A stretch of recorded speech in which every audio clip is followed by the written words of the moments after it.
সুজি,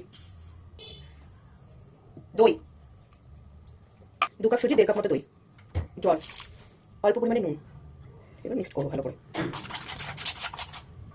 গোলানো হয়ে গেলে 10 মিনিট ঢাকা দিয়ে রাখবো। চাটনির জন্য ইউজ করবো রোস্ট করে নেবো, রোস্ট করে নেবো। বাড়িতে যদি কাজু থাকে তাহলে কাজু দিতে পারে টেস্টের জন্য। এবার রোস্ট করবো বাদাম। যতক্ষণ বাদামটা রোস্ট হচ্ছে ততক্ষণ আমরা ইডলিটা বসিয়ে দেবো ইডলি মেকারে। কিছুটা জল দিয়ে স্টিমে বসিয়ে দিলাম। এরপর এই কন্টেনারগুলোতে একটু সাদা তেল লাগিয়ে নেবো। আপনারা চাইলে ঘিও লাগাতে পারেন।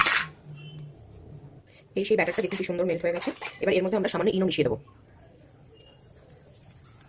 অল্প সামান্য জল দেবো। এবার এটাকে মিক্স করবো।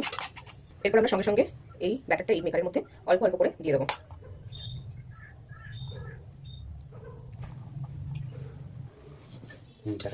এবার দেখুন সুন্দর করে সাজানো হয়ে গেছে। এবার আমি এগুলোকে এই ইডলি মেকারের মধ্যে বসিয়ে দেবো।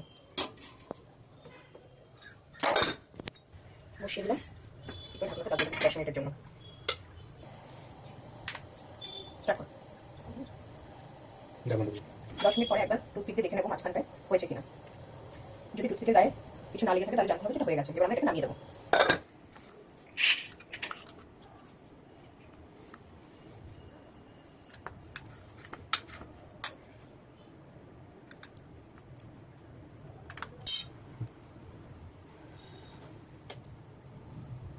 এবার আমরা চাটনির জন্য করবো সেটা হচ্ছে এই কাজু বাদাম আর ছোলাটা যেটা রোস্ট করে রেখেছিলাম সেটাকে দেবো। তার সঙ্গে দেবো এই আগে থেকে রোস্ট করে রাখা বাদাম, যেটা খোসাটা ছাড়িয়ে নিতে হবে।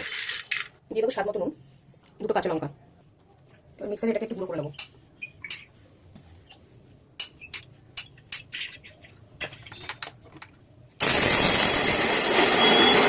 এরপর আমি অল্প অল্প করে জল দেবো।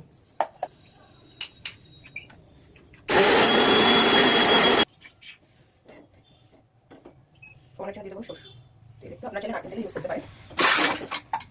এটা একটু জাস্ট দিয়ে দেবো শুকনো লঙ্কা, একটু সর্ষে আর একটু কারি পাতা।